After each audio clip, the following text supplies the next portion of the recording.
حضرت پیامبر صلی الله علیه و سلم به حضرت عمر رضی الله عنه گفت: عمر، در زمان خلافت تو یک شخص می آید، نام او اویس می باشد و آن از قبیله مراد از شاخه قرن می باشد. رنگ او سیاه و قد او در میانه می باشد. وقتی که او آمد تو از او دعا گیر، علی تو هم دعا گیر.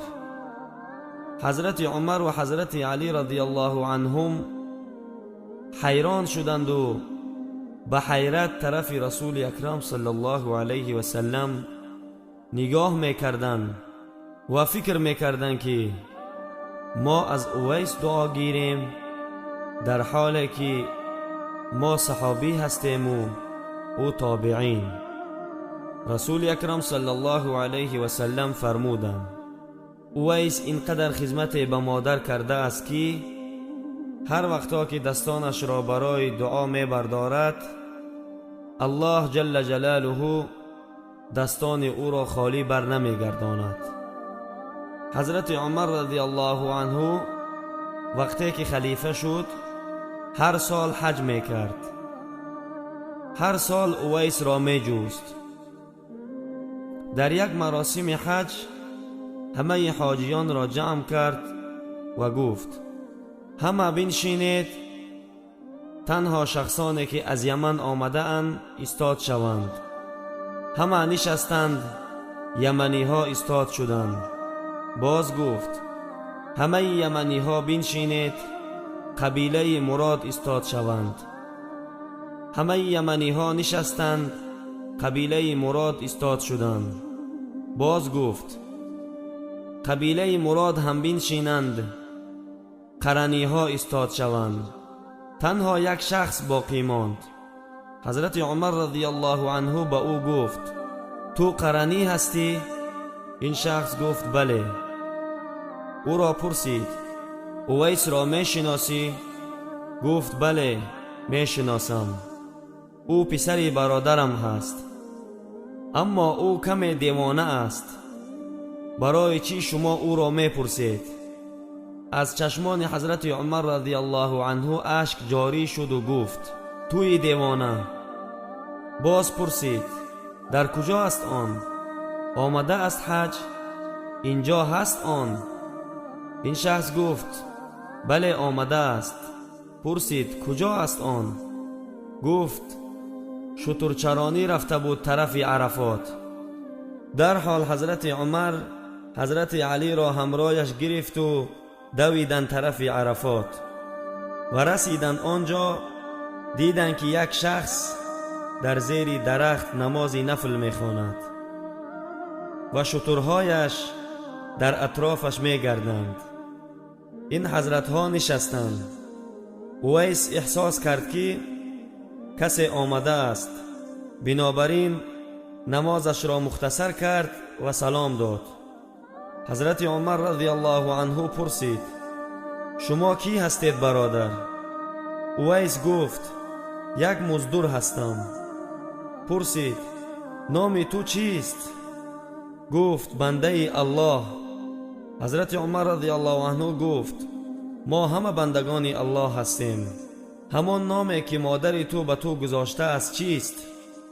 از بس که اویس نمی شناخت آنها را گفت: شما کی هستید که مرا می پرسید؟ حضرت علی رضی الله عنه گفتند: این امیر المؤمنین عمر بن خطاب است و من علی بن ابی طالب هستم. اویس در حال به هر دوی آنها سلام کرد و گفت: مرا ببخشید که من شما را نشناختم. حضرت عمر رضی الله عنه گفت: دستهایت را بردار، برای ما دعا کن. اویس قرنی حیران شد، گفت: چطور من برای شما دعا کنم؟ آیا من حقی این کار را دارم؟ گفتند: بله، ما را پیامبر صلی الله علیه و سلم حکم کرده بودند که اویس آمد از او دعا طلب کنید. زیرا اینکه هر وقتا که اویس دستانش را می بردارد جانب الله، الله دستان او را خالی بر نمی گرداند. برادران عزیز، اگر سخن درباره شأن و شرف این بزرگان رود، عالمان دین می گویند که اگر مانند اویس قرنی دنیا پر شود، باز هم به یک تار موی حضرت عمر و حضرت علی رضی الله عنهم برابر شده نمی تواند.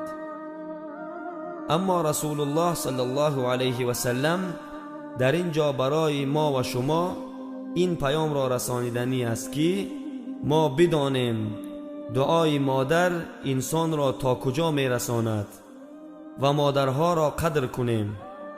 در جای دیگر رسول اکرم صلی الله علیه و سلم می فرمایند در روز قیامت وقتی که جنتی ها جنت می روند، اویس هم می رود. وقتی که نزد دروازه جنت می رسند، الله مهربان می فرماید اویس را باز دارید، دیگران را بگذارید روند. اویس می ترسد، می گوید یا الله مرا برای چی باز داشتند؟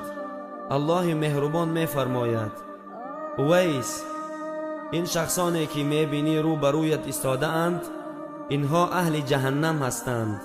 تو شفاعت کن، به طفیل تو صدها هزار انسان را به جنت داخل می کنم، برای همین تو را باز داشتند. تو شفاعت کن، هر جایی که دست تو اشاره می کند آنها را جنتی می نویسم. برادران عزیز و گرامی، ببینیم که چی سبب شد که این مرد بزرگ صاحب این همه خوشبختی ها شد. آیا نماز تهجد؟ آیا تلاوت قرآن؟ آیا ذکر و تسبیح؟ یا اینکه بار بار رفتن حج عمره؟ یا اینکه روزه گرفتن؟ نه هرگز، تنها خدمت مادر. این بود قصه اویس قرنی رحمت الله علیه. الله مهربان همه ما را توفیق دهد که به این گفته ها و شنیده ها عمل کنیم. السلام علیکم و رحمت الله و برکاته.